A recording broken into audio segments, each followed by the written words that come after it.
اگر معده درد داری و کلافت کرده، هر کاری میکنی خوب نمیشی، اگر رفلاکس معده داری و هر غذایی رو نمیتونی بخوری، هر چی دکتر میری تا یه مدت خوبی ولی دوباره برمیگرده، با من تا انتهای این ویدیو همراه باش تا بگم چطوری معده درد تا اساسی درمان کنی.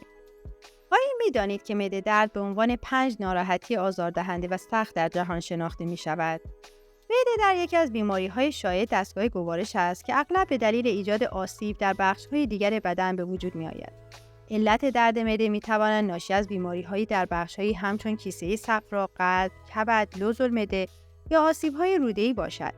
این درد به صورت آهسته ایجاد می‌شود اما کاملاً ناگهانی افزایش پیدا می‌کند. انواع مشکلات معده عبارتند از 1. زخم معده، 2. رفلاکس معده، 3. معده درد ناشی از گاز و نفت، 4. سوزش سر دل، 5. ورم یا گاستریت، 6. معده درد عصبی. حقیقت اینه که سلامت روان ما و مشکلات معده به طور مستقیم با یکدیگر در ارتباط هستند. اگر قبل از شروع درد معده ناراحتی یا مشاجره‌ای داشته یا درگیر استرس بودی، می‌تواند نشان دهنده علائم معده درد عصبی باشد. در این صورت برای بهبود حال جسمی خود بهتر است اول به تقویت اعصاب و رفع استرستون فکر کنید. 7. میکروب معده. نفخ شکم، آرق زدن، بی‌اشتهایی، حالت تهوع، استفراغ و کاهش وزن بی‌دلیل از شایع‌ترین علائم این میکروب هست. همچنین زخم‌های معده می‌تواند باعث خونریزی در معده و روده شوند. لذا در جهت پیشگیری از ابتلا به این بیماری‌ها لازم است قبل از تهیه یا خوردن غذا دست‌های خود را بشویید و از خوردن و آشامیدن غذا یا آب غیر سالم بپرهیزید. اول از همه بریم مزاج معده را بشناسیم. قبل از اون یه لایک کن پر انرژی تر بریم جلو. 1. مزاج معده سرد و تر. فرد دارای مزاج سرد و تر دچار مشکلات معده مانند نفت، ترش کردن معده، عدم هضم می‌شود که علائم آن عبارت از نفت، گاز معده، باد گلو، قولنج معده. دومی مزاج معده گرم و خشکه. افراد دارای مزاج گرم و خشک دچار بیماری‌هایی مانند زخم معده، سوزش معده می‌شوند که با علائم مانند سوزش معده، دردهای خنجری به خصوص هنگام شب، مدفوع سیاه همراه هستش. 3. برخی مواقع نیز فرد دچار هر دو مشکل می‌شود، یعنی معده‌اش ترش می‌کند و زخم اثناءالعشر ایجاد می‌شود. درد معده می‌تواند دلایل مختلفی داشته باشد. از جمله این دلایل می‌تواند ناشی از ضعف و کاهش پرز معده باشد.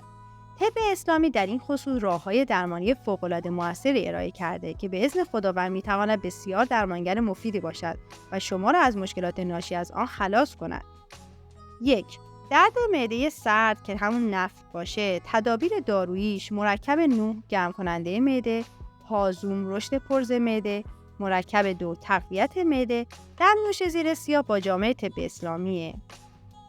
برای درد معده گرم که تلخ شدن دهانه، سرکه انگبین کاسنی، خوردن سردی‌هایی مثل ماست و آب لیموه. 3. درد معده با تنگی نفس.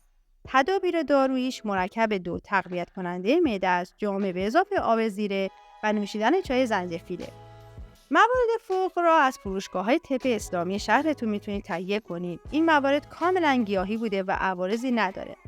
آخر ویدیو طرز ساختن داروی هازوم را میذارم تا خودتون در خانه درست کنید. خیلی از مشکلات معده را رفع میکنه و هر کس داده مشکلش رفع شده، پس تا آخر ویدیو همراه من باشید. برای معده درد نوشیدن شربت ترنجبین هستش که معجزه‌ایه واسه خودش. ترنجبین را به مدت 1 ساعت در آب بخیسانید، سپس صاف کنید و میل کنید.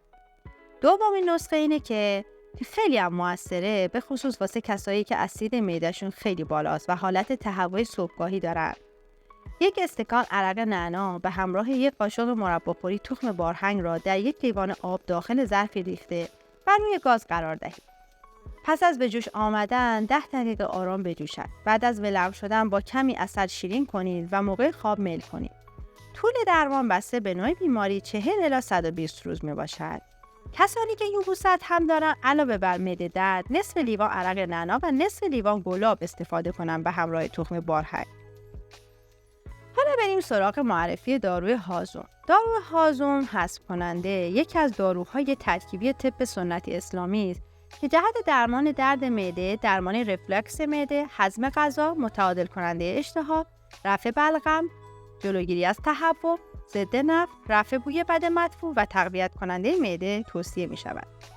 برای درست کردن حازون نیاز داریم به آویشن پود شده 1 واحد، زنیان پود شده 1 واحد، سیاهدانه 1 واحد، نمک دریا به میزان 1/3 واحد. همه را کامل مخلوط کنید و در ظرفی دربسته نگهداری کنید. نحوه استفادهش هم اینه که قبل از غذا و بعد از غذا 1 قاشق چایخوری مصرف شود.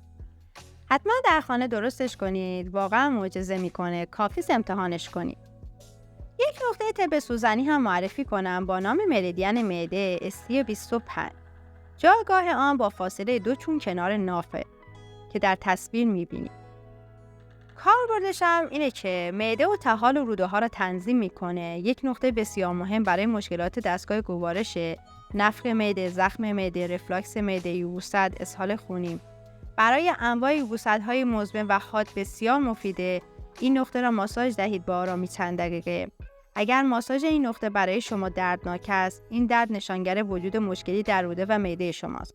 پس به فکر تقویتشون باشید. ممنون که تا آخر ویدیو با من همراه بودید. لطفاً کانال من را سابسکرایب کنید و برای دوستانتون بفرستید. شاد و سلامت باشید.